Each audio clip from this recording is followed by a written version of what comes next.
आपला नेमका या ठिकाणी सुदर्शन आपण राहतात, आपला त्रास काय? आम्हाला ना ते कचऱ्याचा त्रास आहे भाऊ. हा इकडं तिकडं आता किती दिवस झाले चंबर काढून त्यांनी कचरा टाकलेला नाही आहे. आम्ही नगरसेवकाला तीनदा फोन केला आहे, ते पण रिप्लाय देत नाही आम्हाला. येत नाही येत नाही. हां, 4 नगरसेवक असून एकाला पण नाही पाठवलं कोणाला. 3-4 वेळा आम्ही फोन केलाय त्यांना, तरी पण येत नाही.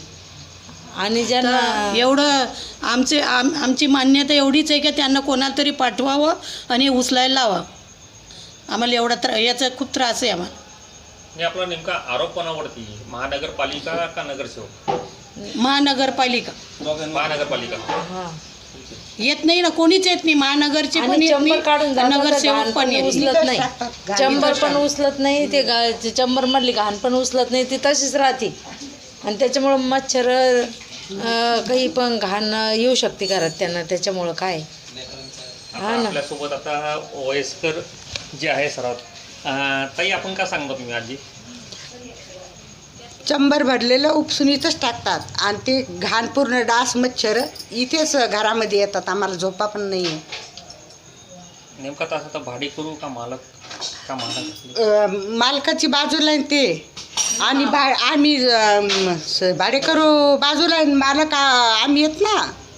आमच्या घराची तर आम्हाला त्रास आहे शेजाऱ्याला.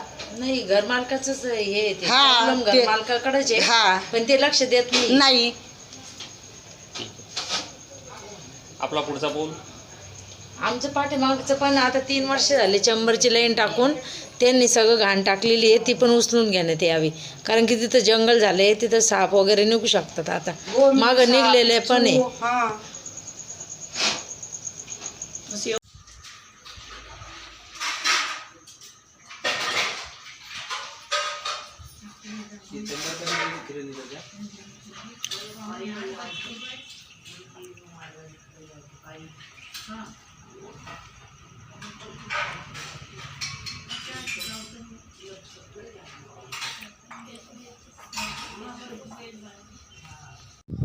किती स्वच्छता ठेवणार आहे आम्ही तरी. तिथे आम्हाला दार बी उघडायचं काम नाही, कारण की आता ते मध्ये साप निघला. नाही साप निघला होता आता मध्ये. त्याच्यामुळे मी ते जाळी पण लावून घेतली. म्हणले वर चढून त्या याच्यातून यायला